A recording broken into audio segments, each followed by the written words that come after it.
जब आप लोगों ये बात आई कि शोराए कलाम और महमान को बुलाया जाए तो फिर मैं आपको ये बताना कि अब हमारे दरमियान सिर्फ एक मुखातिब एक मायनात हस्ती है। वो कोई छोटी मोटी हस्ती नहीं है, उनका एक अजीब और गरीब मकाम है जिसके लिए ने कहा कि ये अलग बात है खामोश खड़े रहते हैं, ये अलग बात है खामोश खड़े रहते हैं, फिर भी जो लोग बड़े हैं वो खड़े रहते हैं। ये अलग बात है खामोश खड़े रहते हैं, फिर भी जो लोग बड़े हैं वो खड़े रहते हैं। ऐसे दरवेशों से मिलता है हमारा सजा जिनके कमरों के हाथ खड़े रहते हैं। मुनव्वर ने कहा कि उन घरों में जहाँ मिट्टी के घड़े रहते हैं, उन घरों में जहाँ मिट्टी के घड़े रहते हैं, अल्लाह सोते हैं मगर लोग खड़े रहते हैं। जाओ जाकर दरवेश की आदत देखो, जाओ जाकर दरवेश की आदत देखो, ताज पहने हुए पैरों पे खड़े रहते हैं, ताज पहने हुए पैरों पे खड़े रहते हैं। ये वो उलमाए किराम हैं जिनके सामने बड़े-बड़े इंजीनियर डॉक्टर और बड़े-बड़े लोग जिनकी ड्यूटियां सीधी करना के लिए बाइक समझते हैं, बाइक जवाब समझते हैं। आज हमारे दरमियान आपके दरमियान ऐसी बात हज़रत मौलाना अल्लामा मोहम्मद अवैस आतामी जनाब मिल्लत और शेख हनीफ मदरसा इस्लाम मुस्लिमीन को मैं बड़े अदब और एहतराम के साथ दावत दूं कि हज़रत आए और मवाइद हसना से हम सामईन को मुस्तफ़ीज़ फरमाएं। और आपने गुजारिश है कि अफीम है, अफीम के मुखालिफ हैं, बहुत समाअत फरमाएं और यहाँ से कुछ ले करके जाए इंशाअल्लाह ताला। इतने लोग हैं वो जमे रहेंगे इंशाअल्लाह, इंशाअल्लाह। हज़रत मौलाना को बड़े अदब और एहतराम के साथ मैं दावत दूं। हज़रत एक बार नारा लगा दिया, नारे तकबीर, नारे तकबीर, हज़रत मौलाना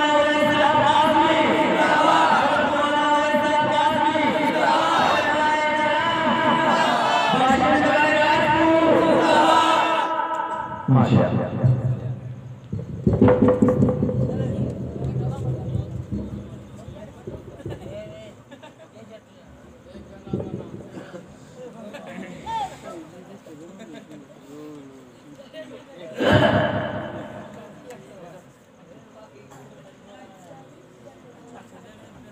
अस्सलामु अलैकुम व